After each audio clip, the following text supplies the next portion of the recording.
welcome back to my channel. Today we are doing a new segment I'm calling Makeup 101. If you did not know, I am a professionally trained makeup artist, so I thought I'm gonna give you all the information that's up in my head. I'm gonna translate it to you so that you can learn all the tips and tricks you need to know about how to do your makeup, how to do other people's makeup, and all kinds of little things you may not know, and so on and so forth. If you are new to my channel, welcome. My name is Angelica. Don't forget to hit that subscribe button down below to become part of my family here on my channel. I do all kinds of makeup videos, anything related to makeup, mostly makeup, looks, tutorials, but anything on makeup will do here. So today we are starting with lesson number 1, which will be personal and professional hygiene. This is one of the most important things you need to know about makeup, because if you are doing someone else's makeup, you will need to implement the hygiene, as things can get infected, people can get sick, you can get sick, you can get infected with all kinds of stuff. So there's a lot of things you need to know, considering yourself, considering your products and your makeup brushes. So let's get started. Okay, so the very first thing we'll touch on is your kit and your brush hygiene.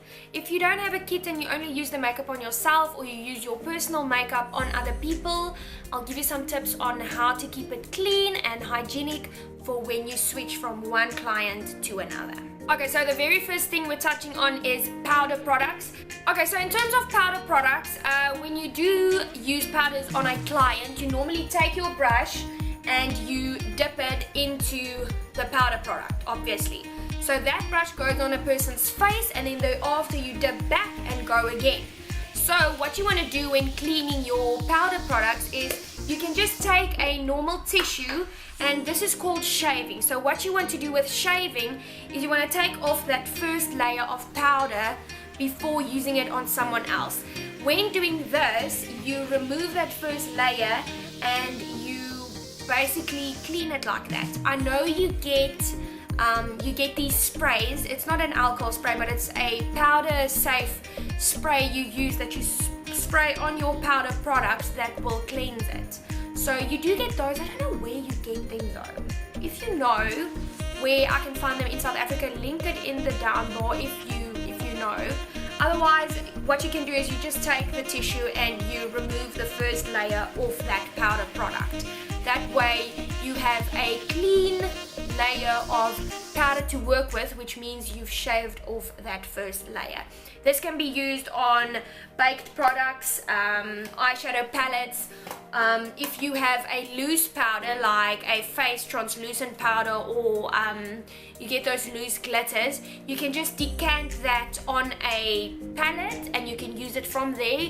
That way you don't touch the face with this product. Okay, so the next products are pencils. This can be eyeliners, lip pencils, all types of pencils. Sharpening the pencil first before you use it also removes that first layer. Same with the powder products. That is the first layer that you remove, and then after that I would suggest you just have like this little spray bottle full of, try and get a high percentage of alcohol spray.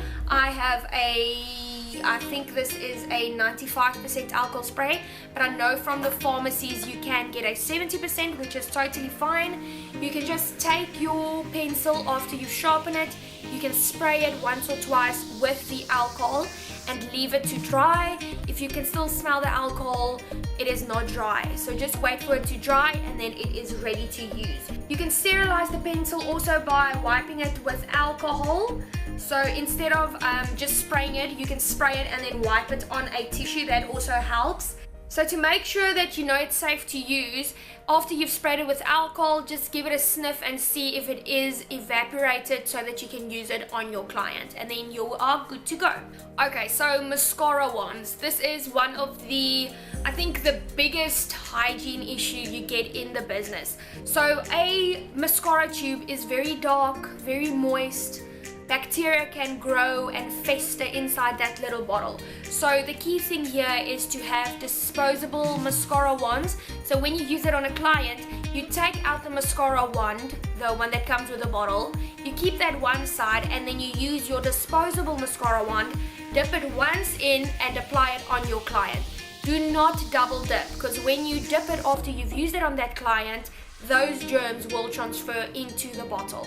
Either that, or you can take your mascara wand that came with the bottle, you can wipe it completely clean after you've used it on your client, and then make sure you just wipe it down with alcohol just to cleanse it again, and then you can use it on your clients. It's a bit more difficult that way. It's so much more easier to have the disposable mascara ones. So I suggest you use those, and remember, don't double dip.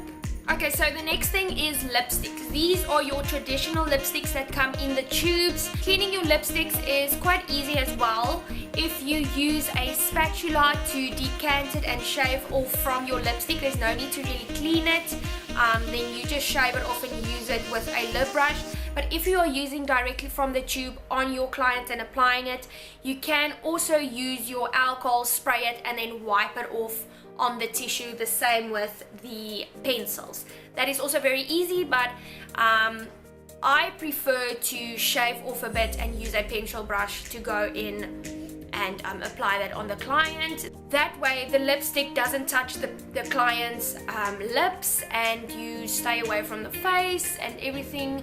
So you just use what you've shaved off with your pencil brush. Now, in terms of liquid or cream or loose powders, those types of things like concealer, foundation, as well as creamy highlighters, those you need to decant. So you can have a spatula.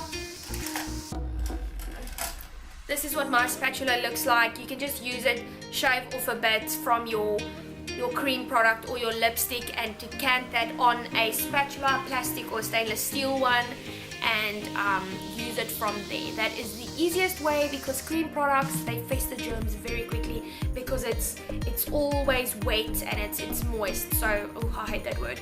It is, though, it's moist and it festers the bacteria. So try and decant almost everything you use. So in terms of brushes, which is our final topic for today, you need to deep clean these brushes every time after a client. If you are on a set of a movie or a news anchor station or whatever, you can use the alcohol. It's very, very clean. So after you've used it on someone, you can just spray it and wipe it off. That kills the bacteria but not the color. So if you deep clean the brushes, you clean out the color as well. If you want to just get rid of the germs, you clean it with the alcohol. So between clients, if you are working on a set and doing different people in one day or one sitting, you can just use the alcohol. Alcohol is your best friend in this situation, in all situations. Alcohol is your best friend. You use that to cleanse almost everything. So what you want to do with a deep cleanse is you want to use either a brush cleaner, or in my instance, I just use normal sunlight liquid that you use to wash your dishes with. It works phenomenal. It is very easy, it's affordable, and I think you get a rather good deep clean. So instead of using brush cleaners, you can use that as an alternative. For a quick clean, as I said, if you are working on sets or doing more than 3 or 4 people, like when you're at a wedding and you need to do bridesmaids and flower girls and mom of the bride, all of them in one sitting, you can either use a makeup wipe to remove all the color, and then thereafter you can use the alcohol just to spray it and quickly wipe it off. Because of the alcohol, it evaporates quickly, and then the brush would be dry afterwards, instead of washing each one with soap and water and waiting for it to dry. So alcohol is your quick trick and your best friend. So in terms of cleaning your makeup brushes, a simple cleaning routine is a must. And at first it is very tedious to, if you are working a Friday, a Saturday and a Sunday on a wedding a day, it is tedious to brush or to wash those brushes every single time. Getting into a routine is so much easier, and you'll get used to cleaning your brushes, and it won't be that hard or that tedious when you need to do it. It'll also help last your brushes longer, as well as your makeup, if you clean everything properly, and it'll keep it nice and safe for your clients. The key is to clean your brushes with a solvent-based degreaser to get all the makeup out.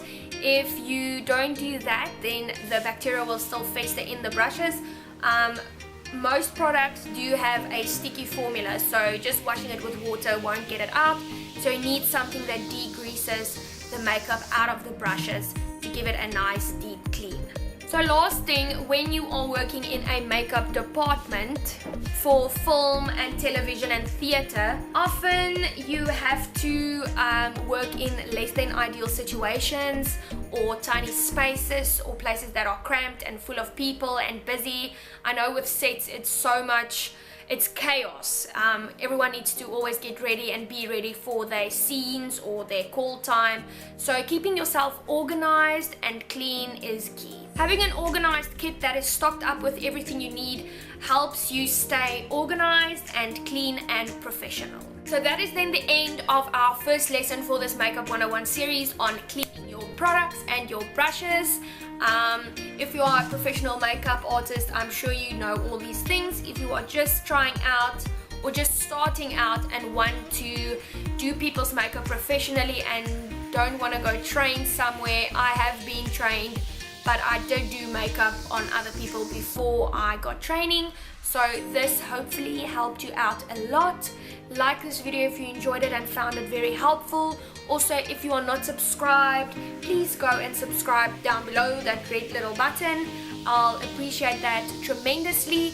Also, watch out for the next video. We will be tackling a bit more things concerning hygiene and then also shelf life of products, as well as risks in a makeup kit and all that kinds of stuff. Please go follow me on Instagram, follow me on Snapchat and Twitter. Also go like my page on Facebook. I'll have all the links down in the description box and everything else you need to know as well. If you have any other questions regarding what I've discussed, leave a comment down in the comment section and I'll get back to you. Thank you so much for watching. I'll see you soon in my next video. Bye bye.